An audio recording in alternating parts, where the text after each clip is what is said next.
The Arnold Clark Reel sale is now on.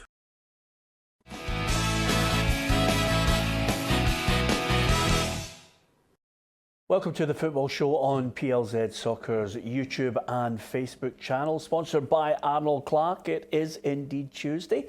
I'm Peter Martin and our guests Alan Rough and Gordon Smith today on the Tuesday.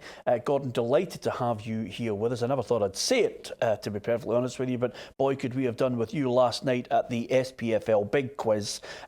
We possibly could have won it with you in hand, Gordon, but we had Roughie, who was useless. Not so good, was it? But it was all to do with stats and questions regarding the game, is it? Just the type of knowledge, you know, every striker needs a good midfielder alongside him, and we could definitely have done with you. It's just one of those days when I thought, where's Gordon when you need him? There's a catchphrase we say on a regular basis. Here's what we're going to be talking about today.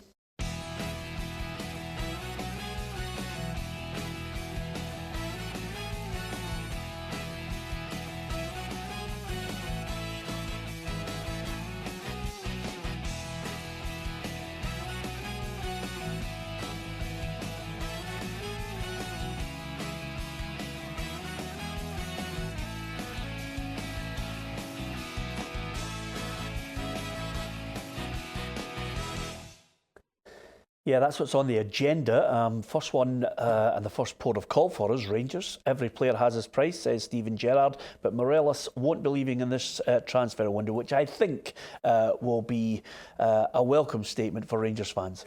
It will be. I mean, every player does have his price, but the thing about it is, I think because of the circumstances where Rangers are sitting at the moment, level points with Celtic, obviously Celtic got a game in hand.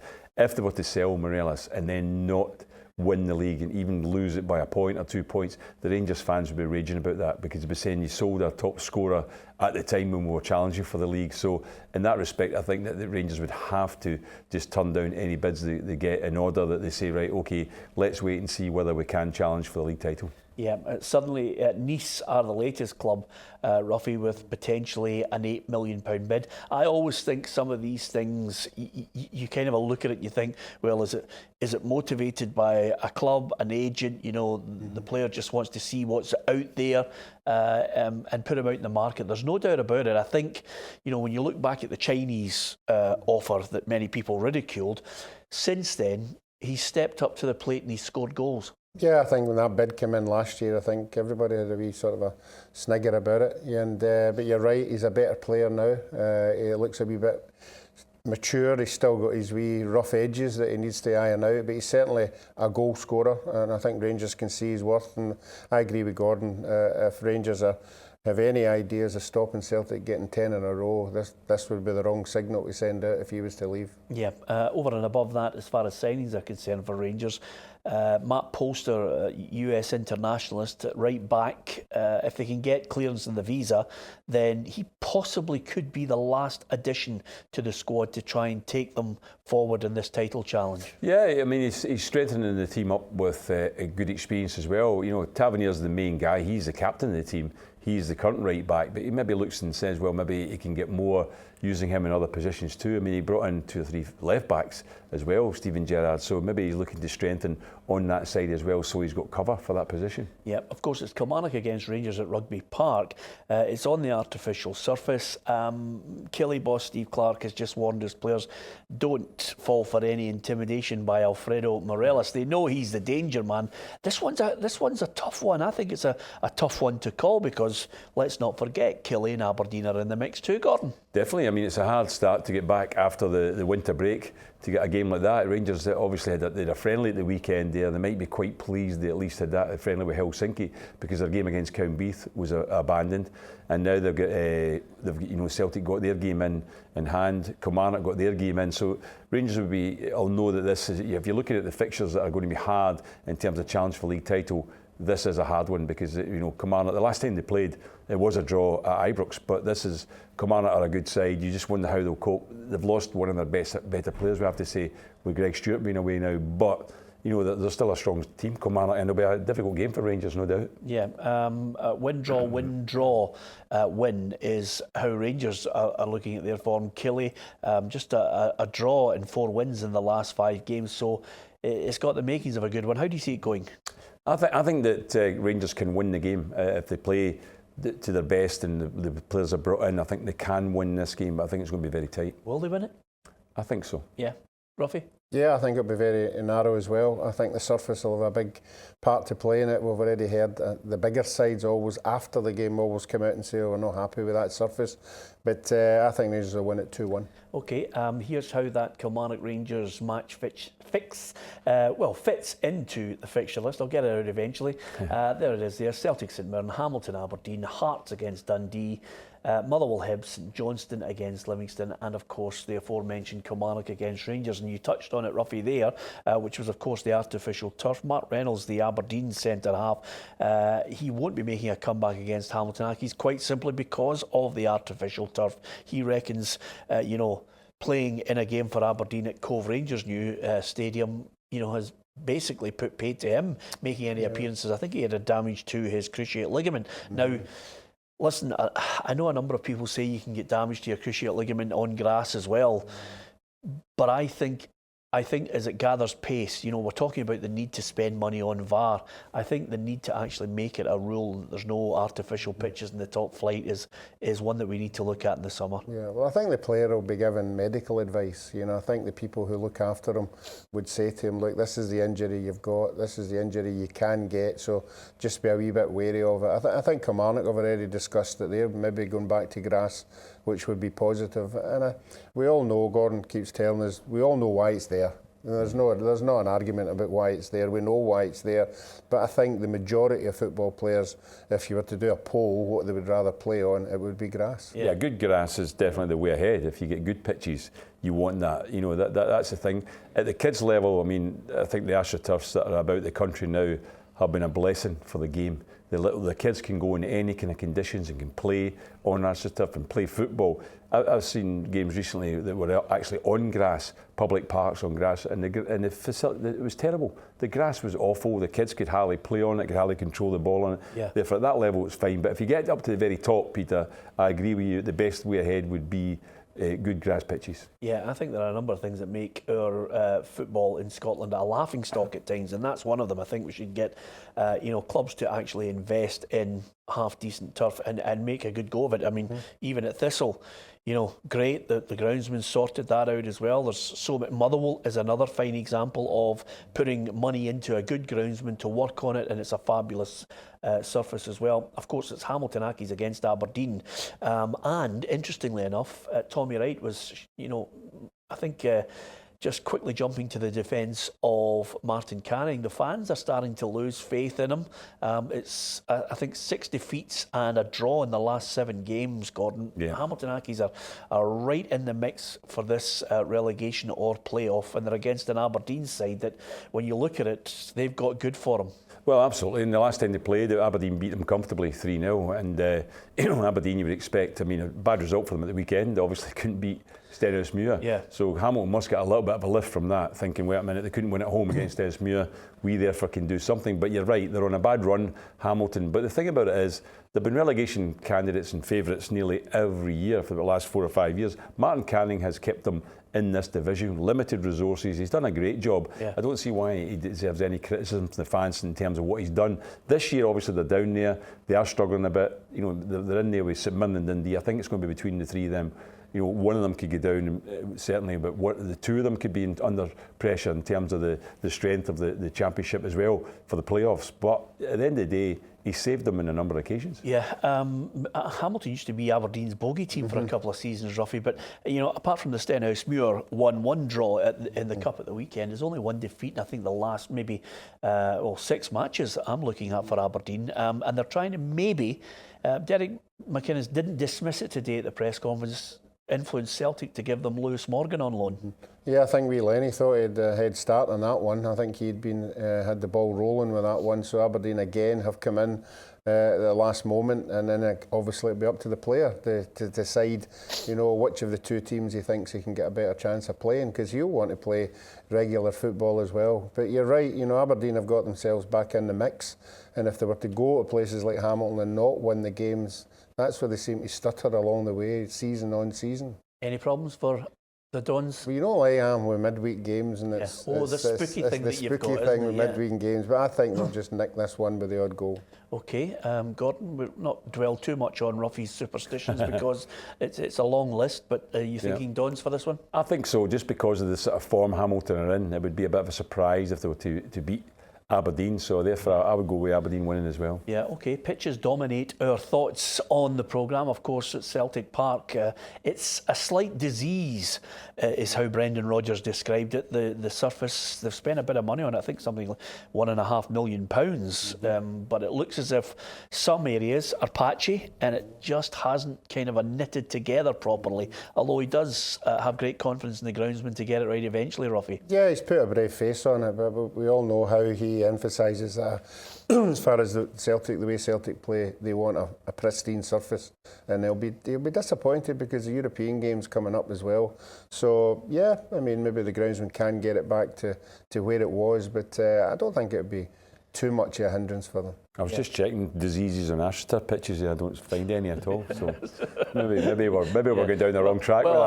I would say because it's one of these hybrid pitches, if anything, the diseases with the normal grass, Gordon, that hasn't quite knitted in. Although I'm no expert on turf, but nevertheless, he was shouting from the high heavens it would benefit Celtic in the way they play. As far as Celtic are concerned, I think the fans are looking and saying, okay, St Mirren up next. They'll be thinking they've got 3 points against them. But over and above that, I think there's a genuine worry over, the signings, what's happening. He's mentioned, that they're trying to get a replacement for Mikael Lustig. Now, when he says that, that tells you Mikael Lustig is on his way out in the summer. Yeah. But I think they need more. I think so. I think that people have been a bit disappointed. Celtic fans are not quite sure yet about the signings that have come in, because Celtic are not been at their best this season, without doubt. We can say that the fact is that it's a level in points with Rangers. They have the game in hand with St Johnstone to play, but nevertheless they lost the last Old Firm game. Very disappointing performance from their point of view, and you just think, are these players going to fit in? Is Brendan Rodgers taking them forward in that respect? And as I say, at the moment it's still questionable. I mean, they should win. They should beat St Mirren. Having said that, the last time they played, it was quite an upset. With St Mirren got the draw. Yeah. The last time they actually played against each other, so they'll be desperate to do well. They had a great turnaround at the weekend, a marvellous performance, showed a great deal of spirit to come back from 2-0 down against Alaba. You wouldn't have expected a 10-man team could do that, but they did well. This is a tough game, but the pressure's on Celtic, really, isn't it? They have got to get the win. They are at home, and I believe they probably should win this game. Yeah, they're looking at the likes of Weah and Oliver Burt to give them a lift. But I still think, I feel sorry for Anthony Ralston. If they're looking for a right back, that sends him a negative message, Roughie. And I think the boy, if he could give him a run, he looks as if he's got something. Yeah, I thought so as well. I think he's a traditional Celtic fullback. He likes to get forward, likes to link in, and he has an opportunity and a shot for goal as well. So no, I've been impressed by him, but again, maybe they see somebody out there with a bit more experience for the longer term. So we'll just have to wait and see. I just think the Celtic players, the supporters, were looking for a buzz after the Rangers game, and it doesn't seem to be there. There is the buzz at Ibrox, obviously beating Celtic, bringing 2 big high-profile players in. I just feel there's nothing coming out of Celtic that the supporters obviously want to see. They're getting results, obviously, against Airdrie, and they will against St Mirren as well, but I think big test will come when it's a big team they're playing. Yeah, and of course Tierney, it looks as if next month before he even starts thinking about training. Yeah, they will miss him because he's been a major player for them. He's a Gary. I couldn't quite understand why he wasn't even in the squad for the Rangers game. Yeah. And yet he came on, he played on Saturday back in the team, never mind the squad. So they played McGregor at left back in that game. So I think Tierney is a player that I think he offers so much to Celtic, they want him back in there. Yeah, players coming back is the key. And I think Craig Levein at Hearts knows that more than most, Roughie, because John Souttar is a welcome return for them in the game. And Hearts, of course, against Dundee. And, I'm looking at Hearts' form, Roughie, in the last 5 games, 3 wins, 3 consecutive wins as well. Naismith's in there. The boy Vanacek looked good. I mean, he didn't look as if he was just a big giant target man. He had a nice little touch to set up Sean Clare for the goal. I think if you're talking about this natural order at the moment, it's swaying towards Hearts. Well, Hearts have got obviously get the players back again, but they fell into the Hearts team of, they're winning games now. They're not looking fantastic on the pitch. I just think they're winning games, and they're grinding out results, and that's what a good Hearts team do. And that's why they are where they are. And but no, there's going to be some massive games coming up, and I think we're going to enjoy them. Piezo still to come back in, obviously. Yeah. Vanacek, the new player, came in. He fitted in pretty well. I thought he looked all right. He did look well, and Naismith being fit again is a major aspect for it. Yeah. If they get Suter back, I thought Shaughnessy played well too. They played him at centre back alongside Berra, yeah. And I think he had a good game. Suter's good because he can actually. He's one of those. There's a centre. I like a centre half who can come out with the ball and pick a pass. At times he can be a wee bit. He can get caught on the ball, but more often than not, he wants to play a pass from the back. Oh, definitely. I mean, it gives him an option to play three centre halves too, because Suter, Shaughnessy, and Berra could play as a back three if they want. Then they can go with two up front. Because they've got Clare, who scored a good goal at the weekend. I felt he's been a little bit of a disappointment, actually. They were full of praise for him, the Hearts people, after the game, saying what a good player he is. But I don't think he's shown enough. But that was certainly a really good finish to win the game against Livingston. As I say, they've got Naismith there. Piezo could be back in the team as well. They've got strength and depth if the players are all fit. And I agree with you. I mean, if you look at Hearts, they've had quite a bit of a drop. I mean, they went from first place and they're now sitting fifth. But if they get all these players back in and they start to put things together again, Hearts could be fighting their way back up the table. Yeah, you can only deal with the facts, Roughie. 1 win in 5 for Hibs, albeit the last win was in the Scottish Cup. Yeah, again, he's suffering. Obviously, he's having a go at his strikers here and there. Canberra come up with a goal at the weekend, obviously not the penalty miss. But certainly, he will still believe that the players that he's got, obviously, Ryan Gold coming in, gets back to the kind of midfielder he had before he lost the 3 big ones. I think he'll be pressing for Morgan. I think he'll see Morgan as a good fit beside Gold, obviously, with the other players that he's got there. But I think they do really need to start winning games and winning games comfortably. Yeah, Morgan would be one of those players that you would think would excite and fit into it. I think, if Lewis Morgan's going to go out and regularly play, it's a Hibs or an Aberdeen where he's going to get regular football. Yeah, I mean, that's it. You want him to play in a good level as well, because he's a good player. I mean, he's also a capable goal scorer as well. He's not just creative, he scores too. So I think they would want him in. I mean, it looks like he's looking at his midfield, Neil Lennon, and thinking he needs to change it again. Yeah. Because he lost obviously 3 really good midfield players at the start of the season, and I think he's looking to get a bit more technique. And Gold's come in, Scott Allen as well, and if he gets Morgan in there too, it gives him that little bit of what would you say? Like, I would say, you're looking at a skill level, but also flair and excitement as well for the supporters too. Absolutely. It'll be a battle. It'll develop over the next week or two, just to see who finally nips in with them on loan before the end of the transfer window. So what about Motherwell then? Motherwell against Hibs. Who wins that one, Roughie? Because Motherwell, you wouldn't be betting on the coupon. I just don't know what you get with them. 1 win in the last 5. No, again, this is one of these spooky games for me. I think Motherwell, obviously, I don't know what it is, but you always in a midweek game you get a strange result and you go, how did that happen? Oh, so Motherwell are going to win this one? No, I'm just saying. Wait a minute, I'm going to write this down. You said it's a spooky game. It's a spooky game, but not spooky enough for Hibs to lose it. I think Hibs will win again by the odd goal, but I think Motherwell will be a lot better than what they were at the weekend. It's a strange one with Motherwell because they've got themselves in that limbo position now, haven't they? They're not going to be in relegation trouble, and they're not going to fight for a top 6 spot. So it's almost like the games that got to play now are just away ahead. And that's why they'll be disappointed to be out the cup, because, as I say, at the end of the day, they would want to be at least have something to play for. And that was the final thing for this season, because at the moment they've actually got nothing to play for. You wonder whether the manager will make a few changes, bring people in, try and just see what his team's going to be for next season. But at the end of the day, I do think that tomorrow night, I think Hibs will beat them. Yeah, St Johnstone against Livingston. It's 6th against 7th in the middle of the table, Roughie. And both teams known for their battling qualities. Got a wee bit of flair as well. I think Livingston sometimes misrepresented. Yeah, I think they are, but I think St Johnstone are on a good wee run now at home. I think maybe, as we've seen on numerous occasions throughout the season, Livingston came out the traps, but I think they've lost it a wee bit now.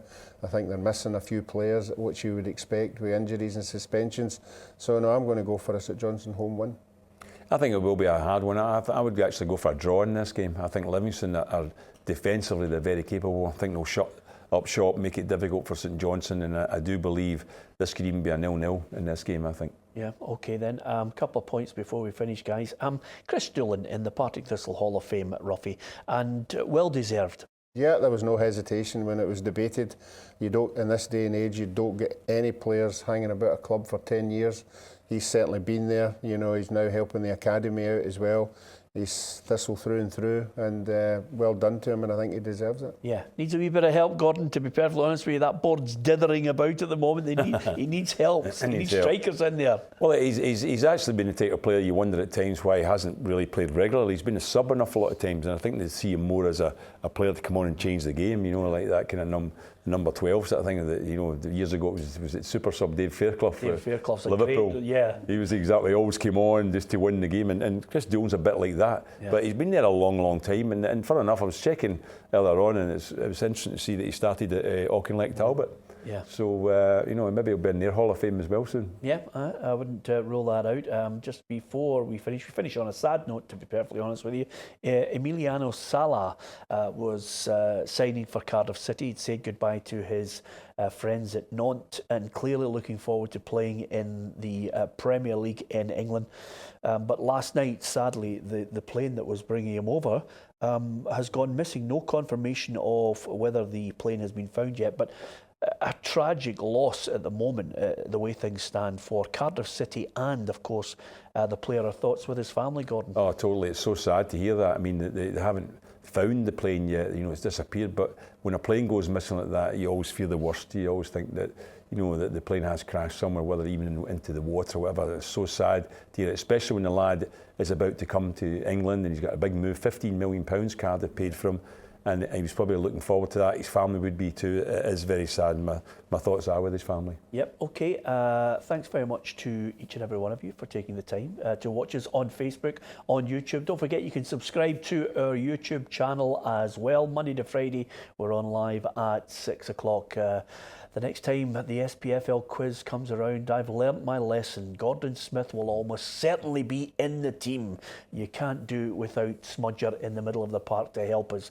Roughie, I'm going to send him away with a couple of books on Scottish football to see if he can retain his place in the team. From everyone here, from Roughie, from Gordon Smith and myself, Peter Martin. Thanks for watching.